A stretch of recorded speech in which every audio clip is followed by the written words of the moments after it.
Hoy vamos a mirar algunas consideraciones sobre el individuo humano. Vimos en el video pasado la primera característica más importante, que es la capacidad reflexiva. Ilustramos allí que esa capacidad es la que permite que el individuo haga un trabajo permanente de superación. Y básicamente porque puede, gracias a esa capacidad reflexiva, volver sobre los acontecimientos ocurridos frente a una dificultad, frente a una amenaza, frente a un problema, estudiar sus alternativas de comportamiento, evaluarlas y definir si es posible encontrar una solución más adecuada a la situación. Y de ahí se desprenden las capacidades de innovación y de mejoramiento continuo y sistemático de su actividad. Pero además, el hombre cuenta con otra capacidad extraordinaria, que es la capacidad de reacción diferida. Básicamente, esa capacidad consiste en la capacidad de formar una imagen estable de la representación del mundo circundante. Esa representación es tan importante porque es lo que permite que él haga planes de larguísimo plazo y pueda responder en diferido a todos los acontecimientos que ocurren en un cierto periodo. Es tan importante esa capacidad que un niño de 2 años, por ejemplo, puede perfectamente proponerse un plan a 6 meses. Puede decir, por ejemplo, cuando yo vuelva donde mi abuelo, voy a buscar el carrito que escondí en el closet de mi abuelo junto a la ropa de noche, por decir alguna cosa. Y a los 6 meses él puede llegar allá porque él tiene la imagen del carrito aquí absolutamente estable. Y el hombre, usando esa capacidad, puede no solamente programar para 6 meses, 1 año, 2 años, sino programar para muchos años en su vida, incluso, dado el caso, para toda su vida. El asunto importante es que esa capacidad de formar una imagen estable del mundo circundante, y mantenerla en su mente y traerla a voluntad cuando quiera, es increíble. La verdad es que con el tiempo uno encuentra que muchas personas han bloqueado esa capacidad o la han reducido al máximo, y entonces es como si no tuvieran ninguna capacidad de planear hacia el futuro y de organizar eventos a largo plazo. Hay gente que vive solamente en el cortísimo plazo, en el plazo de unas semanas, cosas de esas, lo cual nos hace muy parecidos a un animal ordinario, porque un animal ordinario, su capacidad de reacción diferida es mínima. La máxima capacidad de reacción diferida quizás la tenga un perro, y no pasa de 5 minutos en el más grande y en el más afortunado de los casos perrunos, porque de resto los animales tienen unos niveles de capacidad diferida mínimos. Una ratica no pasa de 30 segundos, un mapache no pasa de 16 segundos, un gato igual. O sea, son tiempos muy mínimos los que pueden mantener una imagen de lo que ha ocurrido. Esa capacidad cumplió un papel muy importante cuando nuestros antiguos estaban en la selva. ¿Por qué? Porque si uno está en la selva y aparece una amenaza como un tigre, y después de que sortee la dificultad, bien porque se subió a un árbol, porque se esconde, porque se defiende de alguna manera del tigre, puede volver a decir, bueno, ¿qué pude haber hecho? ¿Cómo pude haber actuado? ¿Cómo pude haber previsto la aparición de esa amenaza? ¿Y cómo puedo evitarla la próxima vez con más eficacia y efectividad en general? O sea, eso cumplió un papel importantísimo en la supervivencia, digamos, inicial del hombre sobre la tierra, porque le tocaba una situación, digamos, vital muy comprometida, muy comprometida. Pero después de que el hombre se asentó, que ya hizo ciudades, que ya logró controlar y dominar lo que fue la agricultura y el cultivo de animales y tal, ya después de que el hombre se hizo comunidades sésiles, asentadas, que pudo hacer una acumulación de bienes de consumo y bienes de mantenimiento y de desarrollo estable. Entonces, ese uso de esa capacidad se nos volvió antes un problema, porque la gente conservó los hábitos de estar evaluando siempre las dificultades y las posibles alternativas de solución. Entonces, casi que desarrollamos en forma natural, por herencia de ese hábito, una mentalidad negativa, una mentalidad de problemas. Por eso decimos que la mente nuestra de esta época es una mente creadora de problemas, que crea problemas permanentemente, porque está acostumbrada a eso, a evaluar cuáles son los riesgos y las dificultades de una situación y a mirar qué alternativas pudimos haber hecho ahí. Pero en la vida ordinaria, normal, corriente, donde ya están superadas muchas de esas amenazas, eso es una pérdida de tiempo gigantesca y nos quita tiempo de lo que sería una planeación adecuada y una evaluación de los triunfos y éxitos y desarrollos que vamos emprendiendo. Porque uno no logra de una vez ciertos objetivos de alta complejidad, sino que los va logrando. Y en ese sentido, evaluar los avances es demasiado importante, tan importante como evaluar las dificultades en la época anterior, cuando la supervivencia era crítica, la supervivencia física. Pero lo que me interesa a mí destacar es que esa capacidad, aunque muchas personas y colectivamente muchos pueblos la han bloqueado, la han entorpecido, la han reducido, la han, digámoslo, menoscabado, sigue siendo un hecho absoluto en todas las culturas que las personas que la utilizan, que cuidan su capacidad de reacción diferida, su capacidad de representarse el mundo que les tocó vivir y conservar esas imágenes como parte fundamental de su aprendizaje de la vida, son las personas que se superan siempre. Y esas personas, y solamente esas personas, son las que se desarrollan. Escúchenme bien, los grupos difícilmente pueden hablar de un nivel de desarrollo estable. No se conserva el desarrollo que haga un grupo normalmente. Un equipo, por más que trabaje, por más que se integre, tiene unos altibajos gigantescos y es totalmente vulnerable, por ejemplo, al cambio de dirección. De manera que uno cuando ve un cambio, por ejemplo, en el entrenador de un equipo de fútbol, uno sabe que hay todas las posibilidades de cambio de toda la cultura anterior y de todo el trabajo anterior del equipo.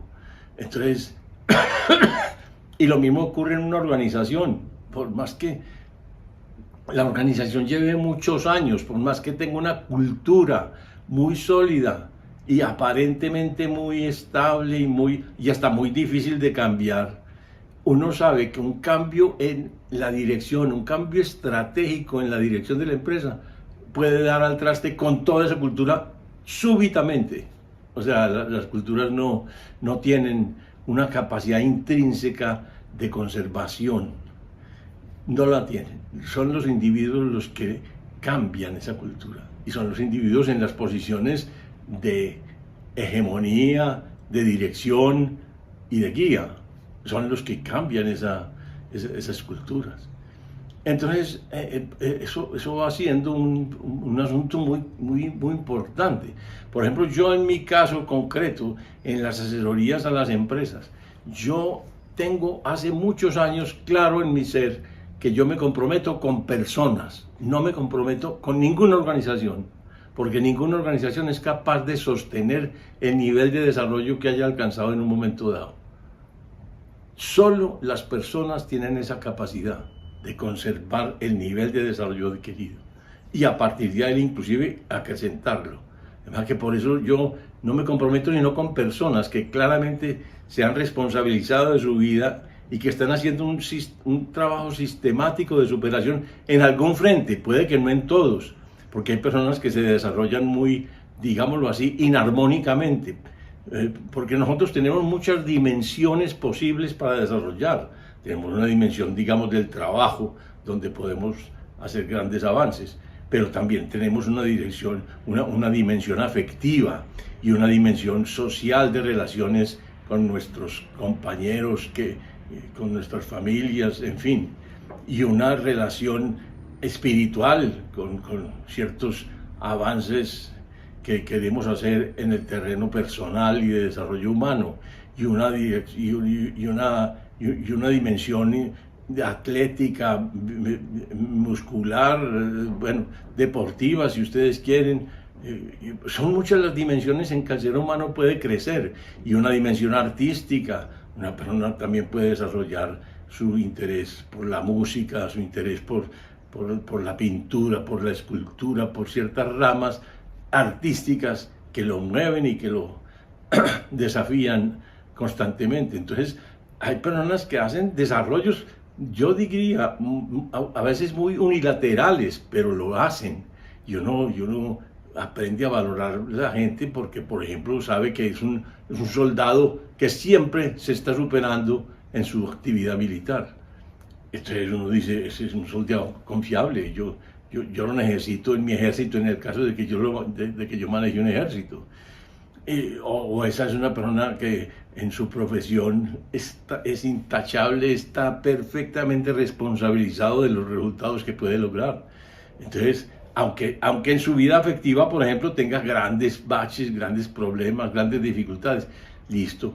Hay otros que son más armónicos, que se van desarrollando en la parte profesional, en la parte interpersonal, en la parte afectiva, en la parte artística, en la parte deportiva y de salud física, o sea, en las dimensiones básicas del ser humano, y muestran un avance en todos los campos y en todas las dimensiones, o en la mayor parte de las dimensiones que, digamos, que ocupan las actividades de su vida y sus intereses.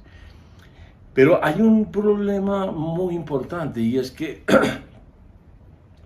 los individuos en todas las culturas reciben un tratamiento absolutamente preferente cuando muestran que su decisión de responsabilizarse del crecimiento aunque sea en una sola dimensión, pero si es, digámoslo, ejemplarizante, si es un guía, si es un camino, si está mostrando cómo avanza, se vuelve un referente permanente en cualquier cultura.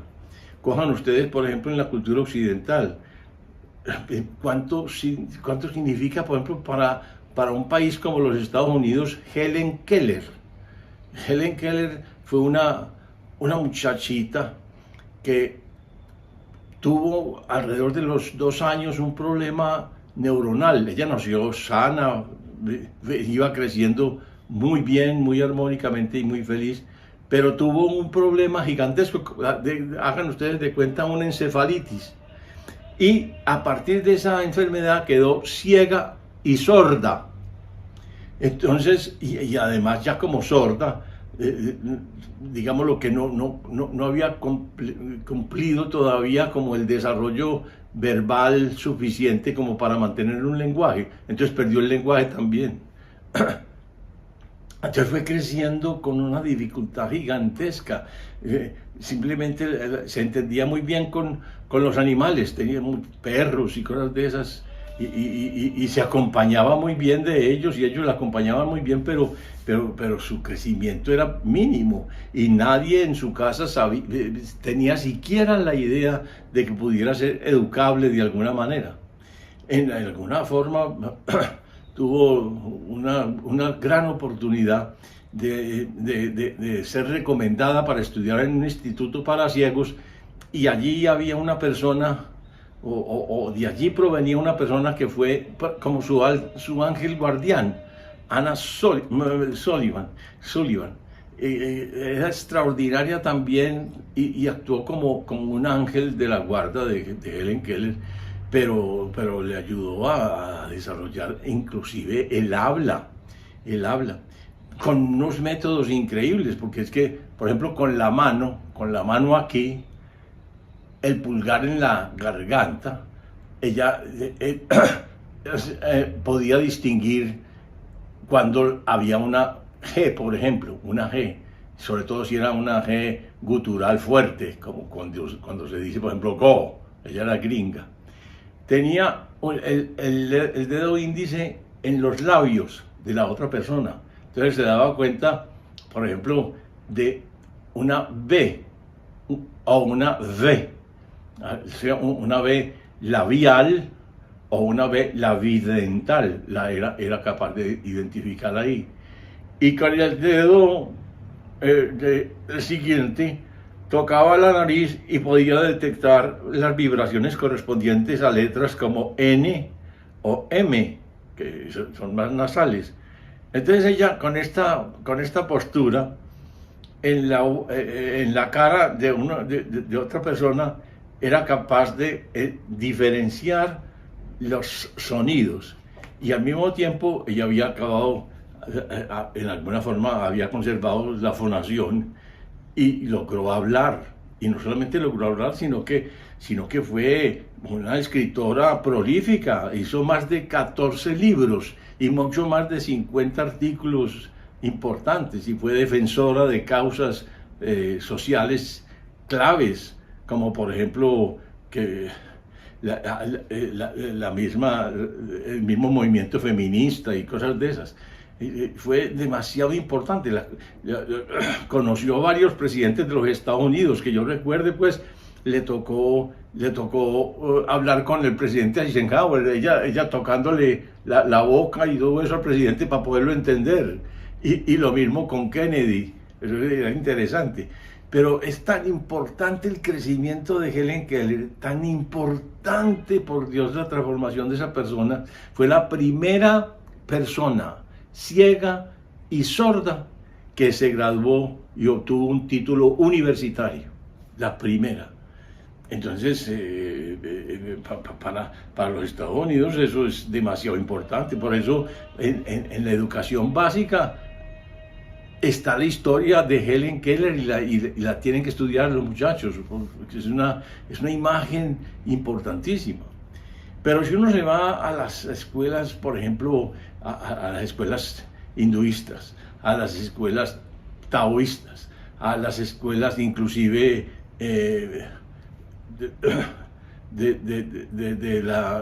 los árabes, de la religión maometana, uno encuentra unos santos o unos héroes de la cultura demasiado importantes, y nadie se confunde, nadie habla como de grupos. Si usted va a un asunto como decir los tibetanos, usted encuentra unos maestros específicos que son la clave del desarrollo de su cultura. Y los individuos son los que son destacados básicamente. ¿Por qué? Porque son los que representan el verdadero esfuerzo que la humanidad puede seguir para superarse colectivamente, si es que podemos hablar de ese término, porque nunca es sino a través de los individuos. La humanidad no se desarrolla sino a través de sus individuos. Pero ¿eso qué significa en el fondo? Que el individuo humano es el único que puede evaluar, gracias a su capacidad de reacción diferida, toda su vida. Puede evaluar toda su vida. Mientras más viejo esté y más use esa capacidad, más claro ve cuáles fueron los hitos que decidieron su vida. Por ejemplo, yo puedo mirarme en mi vida y yo decir, hombre, ¿qué hubiera hecho yo si yo le hubiera hecho caso a un médico amigo que me propuso, cuando yo estudiaba medicina, que me dedicara a los laboratorios que él tenía, laboratorios clínicos donde yo llegué a trabajar? Pero me propuso que fuera su socio en una gran cadena de laboratorios que tenía diseñada y que ya había empezado a hacer. Y yo, por supuesto, es una tentación económica importantísima porque podría hacer una proyección económica gigante. Pero donde yo hubiera accedido a eso, jamás hubiera ido a estudiar psicología y jamás estaríamos aquí juntos haciendo este trabajo. Nunca, porque ya mi vida iría por otro lado. Yo desde aquí puedo mirar los hitos en mi vida que me han conducido a lo que hoy soy y hoy puedo decidir hasta qué punto sí eso corresponde a mis intereses más fundamentales y a lo que, digámoslo así, es mi potencial básico según lo que yo siento y pienso y vivo. Entonces el avance no solamente puede hacerse a través de esos dos grandes, digámoslo, facultades, la capacidad de reacción diferida y la capacidad de reflexión, sino que la evaluación de la vida también exige esas dos características, esas dos capacidades. Y por eso para mí el hombre es el único organismo que no necesita quien lo juzgue desde afuera. ¿Por qué? Porque él tiene en esas dos capacidades toda la capacidad de evaluar con justeza, con justicia, con claridad y con equilibrio y con verdad su vida. Les recomiendo entonces que no se olviden de esas dos cualidades, que las cultiven, y les deseo con todo mi corazón la mejor de las suertes. Los espero en el próximo.